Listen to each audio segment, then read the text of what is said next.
Hey everybody, Dirili here. Thank you so much for joining me for another episode of the Amazing Shinsengumi, Heroes in Love. We are on Sanosuke Harada's first ending, Crimson, You're My Reason for Living. So for now, you can just sit back, relax, and let me read you a story.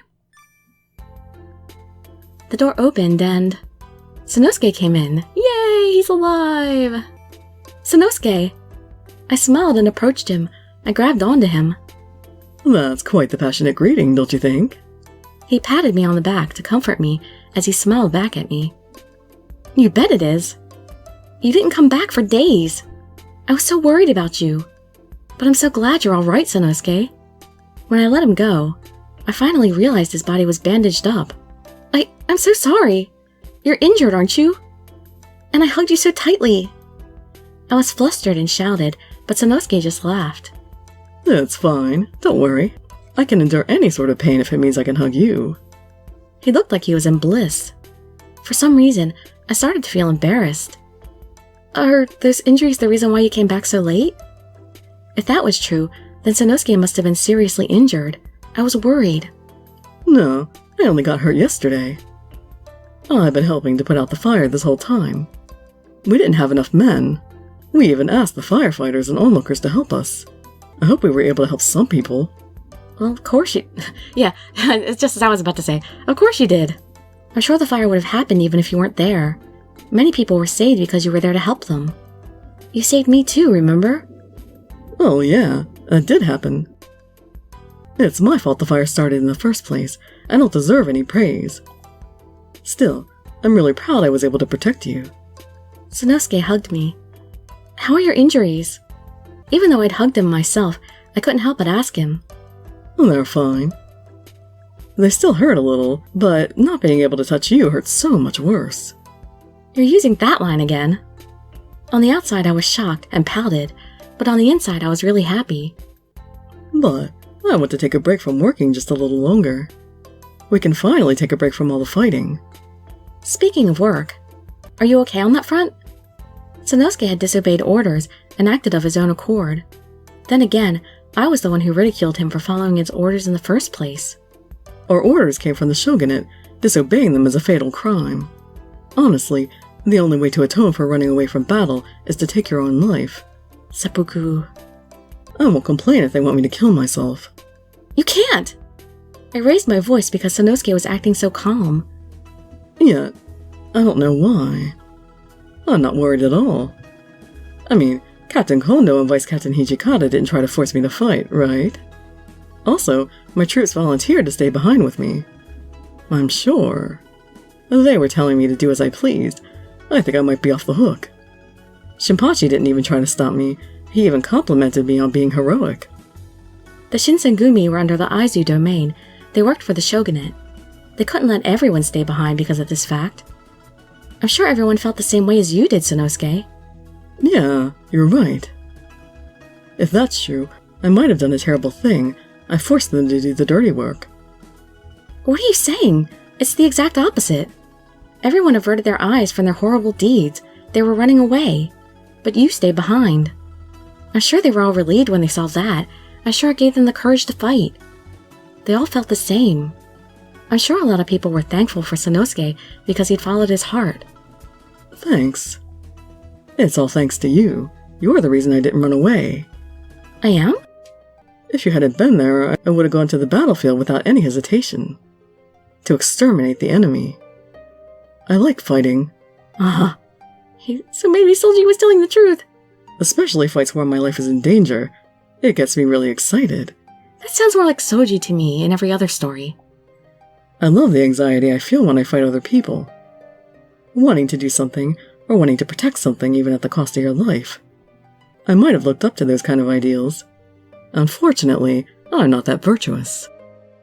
I only fight to feel alive. I don't feel guilty about what I did. That is, until you persuaded me to stop. I remembered his unwavering eyes as he fired the cannon that day. That was normal on the battlefield. It was a place where someone could die at any moment. However, Sanosuke disobeyed his orders and ran after me. He saved me. He lent me his ear even though he rejected my words the first time. When I saw you rushing into the flames, I finally realized I wanted to protect you. You and the place where you live. I felt like I couldn't let the town you love so much burn down. I finally found something I wanted to protect, no matter the cost. Are you talking about me? I couldn't believe it, so I had to make sure. Yeah. I loved all kinds of girls, but you're the only one who made me think that way. You're special, Chizuru. I love you more than anyone else in the world. I won't look at any other girls but you. No, I can't even look at them. I started crying unexpectedly after hearing a whisper of sweet words in my ear. You're the most important person to me, and I made you cry. I'm a failure as a man. Sanosuke smiled awkwardly. I quickly wiped my tears and shook my head. You're wrong. I'm so happy. Your teary-eyed face is charming, but I think your smile is much cuter. He put his lips on my cheek and kissed away my tears. I wanted to respond to him, so I desperately tried to smile. I swear, you're not playing fair when you act cute like that. Your hard-working attitude is so attractive, I just can't help myself. Sanosuke hugged me. I was worried about his injuries, but his words were so sweet. I put my face into his chest. I've known how special you are for a long time now. Don't tell me you didn't notice. Huh? Really? I had never seen him interact with another woman, so I couldn't gauge his feelings, but according to Soji and Shinpachi, it was normal for Sanosuke to flirt and touch women he liked. I mean, I haven't even put my hands on you yet. We went about halfway before I'd restrained myself. That's close to impossible for me. What kind of standards do you have? I couldn't help but yell at him. Then that means he puts his hands all over all the girls he meets? I frowned, but Sanosuke showed me his composed smile. That's how important you are to me. I'm afraid to hurt you. I'm afraid you'll hate me. Even now, I want to touch you more, but I'm not sure if you'll forgive me for it. You want to touch me more? I told you to be ready when I got back home. Oh, are you emotionally prepared? He asked me kindly, and my face became hot. But you are hurt after all. I'll be fine, as long as you don't dig your nails into my back. But I'm sure your arms are hurting as well. You don't have to worry about that. I told you, right? I can't stand not being able to touch you. I've been holding myself back the entire time we were apart. But I guess you thought differently. No, I didn't. This whole time, I've been holding myself back too. What? Why haven't I had any internal dialogue for this? I sighed as I whispered to Sanosuke. How do you think I've felt these past few days? I didn't know what I'd do if something were to happen to you. I was scared. Sorry for making you worry so much. For making you feel so anxious. And I was really lonely. I wanted to see you as soon as possible. I wanted to touch you like this. My voice became hoarse again, and tears fell down my cheeks. I put my face deeper into his chest.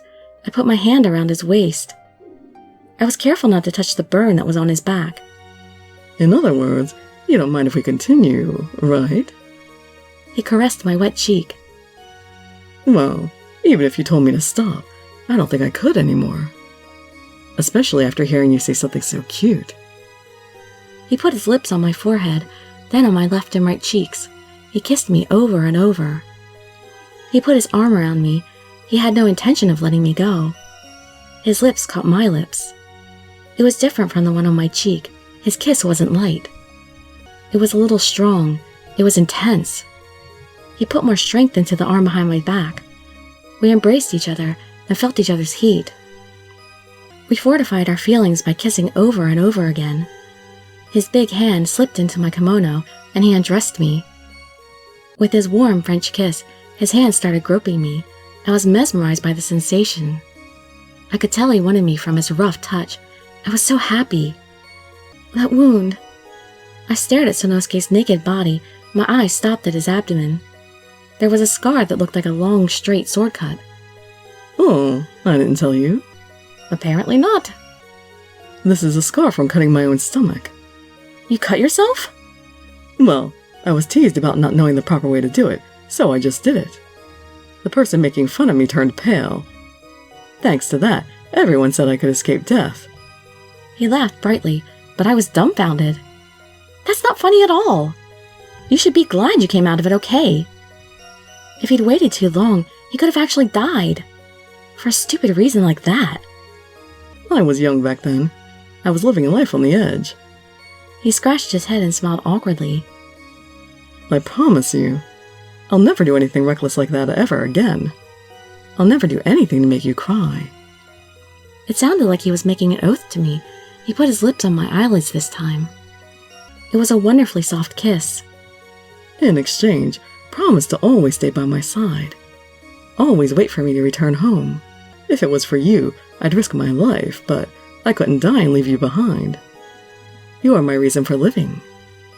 He kissed my eyelids one more time and licked the droplets from my eyelashes. He took his lips away. I opened my eyes to find him staring at me with deep, affectionate eyes. I was a little embarrassed, but I nodded my head. He came close and embraced me tightly. I'll never let you go. He whispered sweet words into my ear. Everything started to melt. His sweet words, his gentle warmth, my loneliness, anxiety, everything. I loved every part of Sanosuke. I loved him when he was pushy and when he was nice. I loved him when he was embarrassed or when he would pout.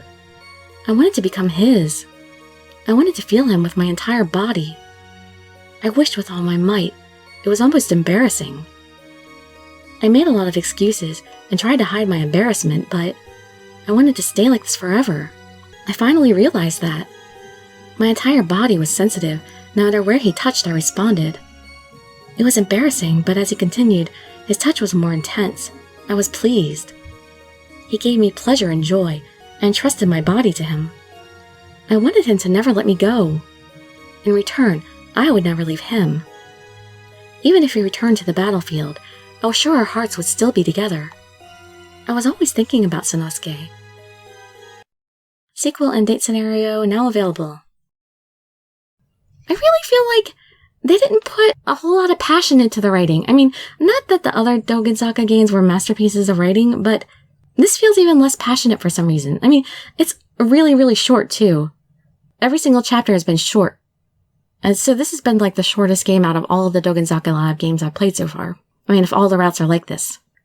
Well, at least it's a quicker read. I mean, I feel like it could have been pretty good if they put a little bit more into it. At least as much as they did with the other games. We don't get enough of the internal dialogue of the heroine. We're not getting enough talk with the guys. Not enough events happening. Yeah, it just feels like too short, quick of a story to really get invested in it. Alright, I'll see you in the next video. Hope to see you there or in some of my other future videos. And I'd be so grateful for any likes, comments, subscriptions, or shares with your friends to show some support. Thank you so much for joining me, and I wish you all health, happiness, and safety. Dirili signing out. Bye-bye, everybody.